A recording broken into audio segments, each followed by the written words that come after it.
it's been reinforced for me massively over these past couple of years. You know, for every single one of us, we've got a finite number of rounds. We don't know how many of the rounds we actually have got left, but it is finite.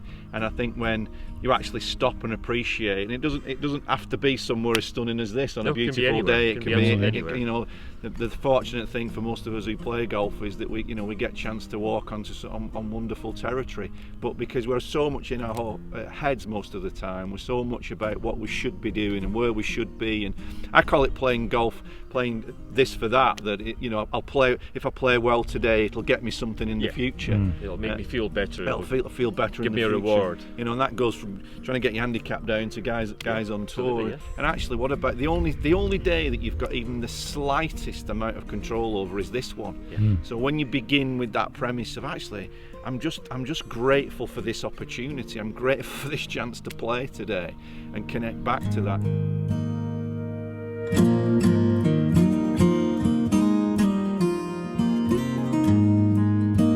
Hi guys, Peter Finch here, and welcome down to the beautiful Archerfield, and I am joined by two excellent professionals within the game, Mr. Gary Nicol and Karl Morris. And you may recognise Karl from videos that we've done in the past on the lost art of putting. Oh, I've got to get your hat in there, Karl. I do have one in my boot now, thank you very much. Available in all good bookstores.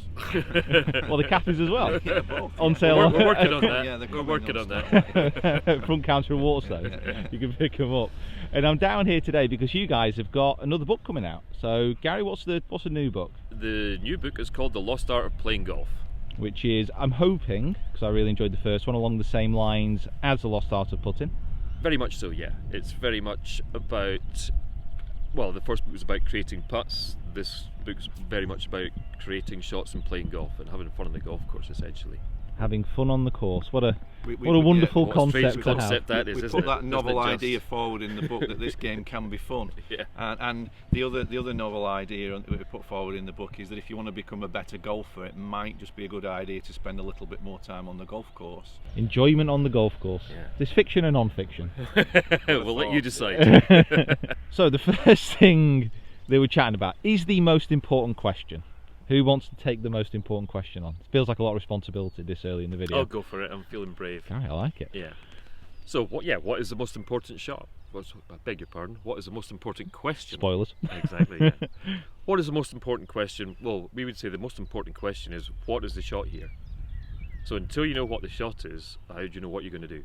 I think the thing is, Pete, a lot of people, they've got to, think positive, and the ball's going to go on the green and stuff like that. And really, we're not looking for positive thinking, because that's just a lot of forecasting about things that you've got really not that much control over. But what you do have control over is what we call positive questions, because the great thing about questions is questions focus your attention. Mm-hmm. So, my name's Barry, 12 handicap, Sutton Coldfield. I'm faced with a shot. Look like a Barry. I feel like a Barry. You've lost your accent as well. So what am I going to be talking to myself here? So I'm 190 yards away. I've got this hole.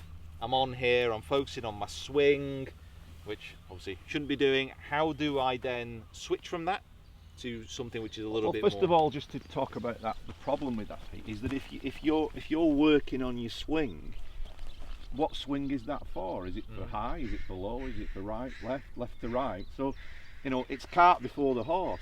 Where if I asked you the question, if you looked at this hole here and I asked you that simple question, what's the shot here? Yeah, I would imagine some images came in your mind of a particular shape of shot. Yeah, it's a different mindset. It's a clearly different mindset. Within this as well, guys, we're talking about here, I generally have the ability to be able to fade or draw. Okay. Fade or draw. Now, there's a lot of people out there, you might be watching this 20 handicapper who's never not sliced a golf ball. Yep. But at least that's a shot that you have. You can still play that shot. You can Absolutely. You can play to scratch with one shape. The idea that everybody has got 9 shots under their control, yeah, some people in the world have that, but the vast majority of people have a pattern in their game. And actually, would you agree, Gary, it's about utilising those patterns out here on the golf course. Understanding and making the most of them, basically. I think when you have a very, very clear intention of the shot, your practice swing then really has a purpose, because you're actually feeling the shot as opposed to some arbitrary swing positions. Yeah. Whatever level you're at, you have a pattern that you can actually play golf with. That's what we're going to give a go. on this one. Now this is, get my usual YouTube excuses out of the way, this is my first shot of the day. I've had haggis for the first time in pretty much a decade. Nice and light. Nice and light. Might just carry us a little too far after that haggis. I've got some extra. Oh, hello, hip. The pin is basically left-hand side of the green here. I don't want to start out over that bunker, so that's going to pull my attention towards the centre of the green. Now, the centre of the green with the pin left, that would favour my eye. Starting centre, just trying to hit a tiny little draw to finish about 12 foot right of the pin high, with a chance for a birdie.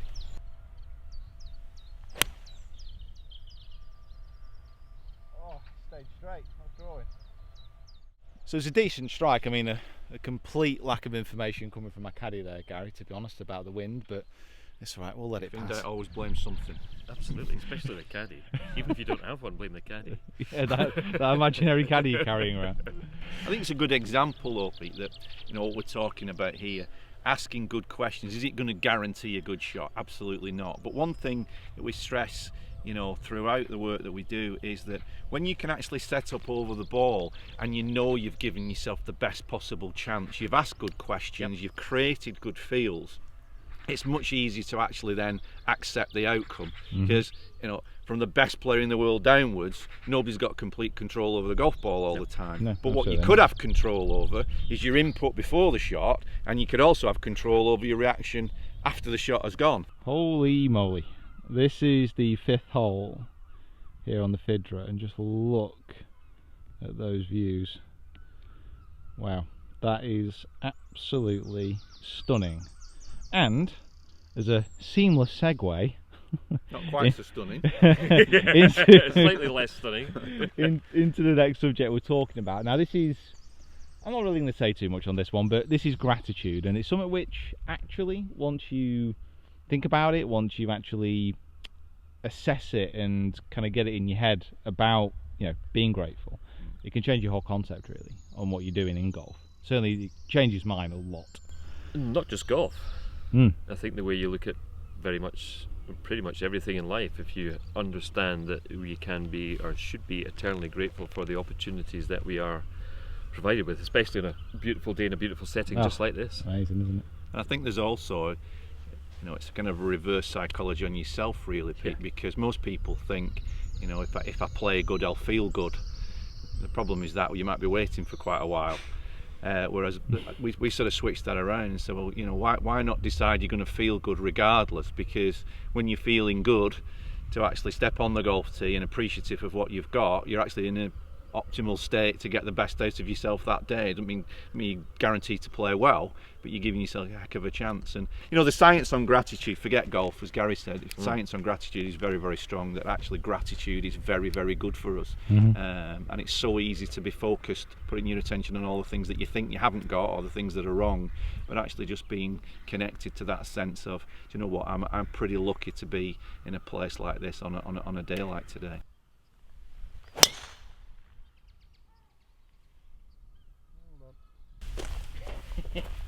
The lie is okay, apart from being propped up on shells and sand and a few acorns. Hopefully no roots.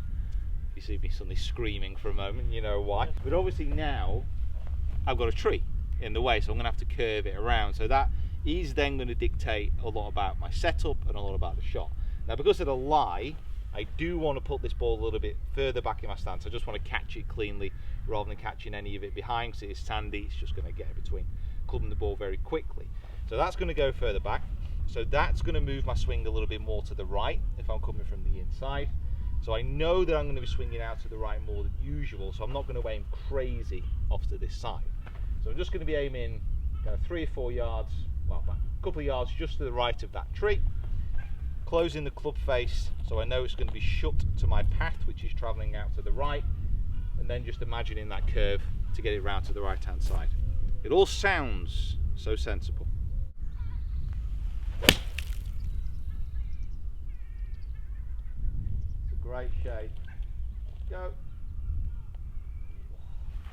It's a very nice shot. Well done. Yeah, just around the front edge. Right guys, that is it for the first video. Just want to say a massive thank you to Karl and Gary for actually having me down and talking me and you guys through this information. And if you do want more information on the book as well, make sure you hop down into the description below. I'll also leave a link for these guys' social media channel, so make sure you go over there and give them some love. If you are new to the channel, make sure you subscribe to the channel. If you ever are in the area, make sure you come down and check out Archerfield. It is absolutely stunning. We'll see you down here next time for the next video in this lost art of golf series.